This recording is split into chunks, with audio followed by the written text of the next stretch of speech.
Let's do it, Rob. Lakers tonight. There are three big games. Denver, Portland's big, but obviously that series isn't as intriguing to people around the country as the Lakers series is with the Suns. The big question, I spoke about it a lot on TV today. Everybody's asking the question, can LeBron James, without Anthony Davis, now, like you said, it's not 100% that he's out, but let's assume that he's out. Only because of all the indications. Like, we haven't seen anything. And you got to wonder if you're the Lakers, Chris, do you even want to put him out there knowing that, you know, if you put him out there and it's no good today, you might lose him for tomorrow, game 6. You know what I mean? Right. Like, if it's a strained groin, Rob, that doesn't heal in one day.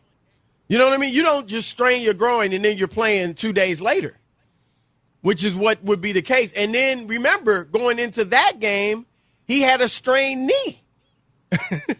So he's all banged up. And I think even if they survive this series, Rob, this will likely be a problem with Anthony Davis.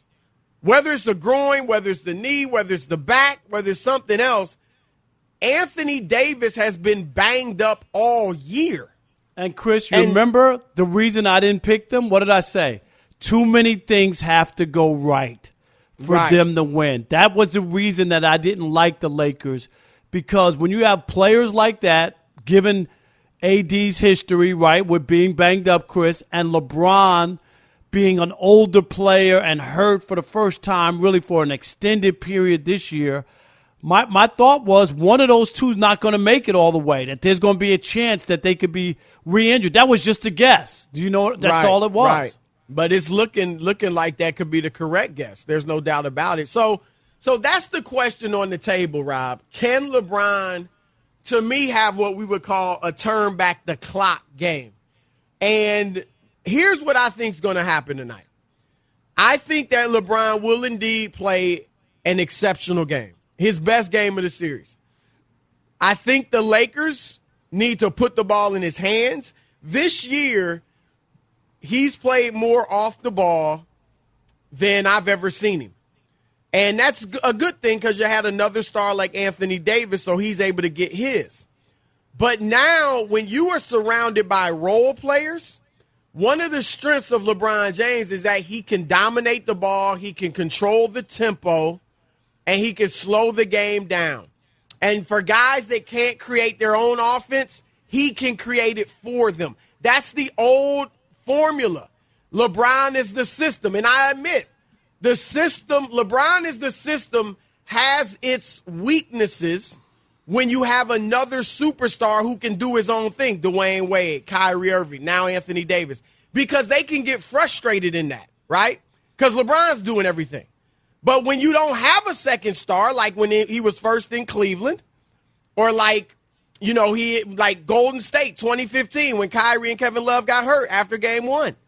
And he has to do it all himself, and he took them to 6 games and played tremendously. I think the Lakers need to go back to that formula, Rob, and have LeBron basically be the point guard, the primary ball handler, and create opportunities at the rim for Andre Drummond, create open threes for his teammates.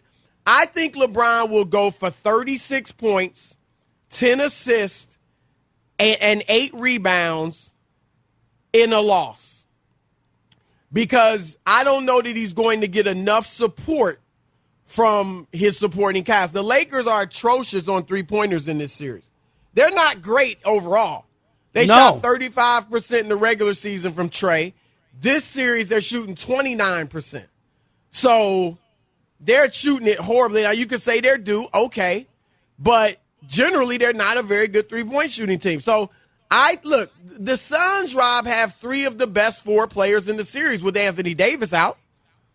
And Chris Paul starting to heal up. He played very well in the last game. He played well. He looked good to me, Chris, right? 18-9. He seems like he's back to normal health. So I think the Suns will take this game tonight. I think LeBron will play very well, but not one of his historically spectacular games that we've seen in the past. I'm with you. I think there's just not enough. Too many inconsistent players on the Lakers. Kyle Kuzma, Chris, do you know what you're getting for sure from Kyle Kuzma? No idea. No idea. He could give you 3 tonight, seriously. Or he could give you 23. I'm Right, serious. right. I have no idea. No, you're absolutely right. What you're going to get. And LeBron, he hasn't scored 35 or more since when? It's been a minute, right? Like March, mid-March or something like that. It's been a while. And I think that you're asking for a lot to happen. And if you're Phoenix, Chris, you smell the blood in the water. How do you not feel confident? Devin Booker can play better, Chris, than he did the last 2 games. Right. Devin Booker's out there, right? He didn't play well. No, he can play started better. Off 2 great games, or the first game he was sensational. He was phenomenal, right? And but then second game was okay. But you're right. The 2 and 3 and 4, he wasn't that great. And then you got to look at, they don't have an answer for Ayton. What's the answer? Chris, he's dominated. Everything so easy at the basket. With DeAndre. He's shooting 81%, right? That's what I'm saying. Everything's a layup or a dunk. They don't have an answer for him. Right. So you have that. Again, Chris Paul, if he's back to normal or 90%, now you got to deal with that. And Monty Williams is a very good coach. So is Frank Vogel. But Monty Williams is going to have his team prepared mentally and as far as strategy. And he understands you can't give up this opportunity. You can't be overconfident, but you got to understand what's in front of you, Chris. You're at home. You can put a stranglehold on this. No AD. Like this is like you got to be focused. You can't lose sight of what's in front of you. You have a chance to knock off the defending champs in the first round. That's what they now can look at and say, we have a shot. Right. And here's the thing, Rob. LeBron has not beaten a team as good as the Suns by himself, like with no second star, since he beat, and you were there, since that tour de force in Detroit. Yep. Game 5 against the Pistons with Rasheed and Chauncey and that. And great everything Pistons went team. in. LeBron was unbelievable. Yep. The bank 3 straight points was for when the I knew Cavs. it was ridiculous. You remember that banked in 3? That was it? Yep. He was phenomenal. But since then, by himself, he has not beaten a great team or like a team this good as the Suns. I'm not saying they're a great team, but he hasn't beaten a team this good. In 2008, he lost to the Celtics with the big 3 of Garnett, Paul Pierce, Ray Allen. 2009, he lost to Dwight Howard in Orlando. 2010, again, the Celtics. And then in for the next 8 years, he had a second star. Or the next 7 years. And in 2018, the East wasn't that strong. I'm not saying he beat pansies, but, Boston was young. Toronto just wasn't that good. They were shook at his very presence. And then, of course, Rob, his first year with the Lakers, they didn't make the playoffs. I get it, he was hurt, but he wasn't able to dominate like he had in the past.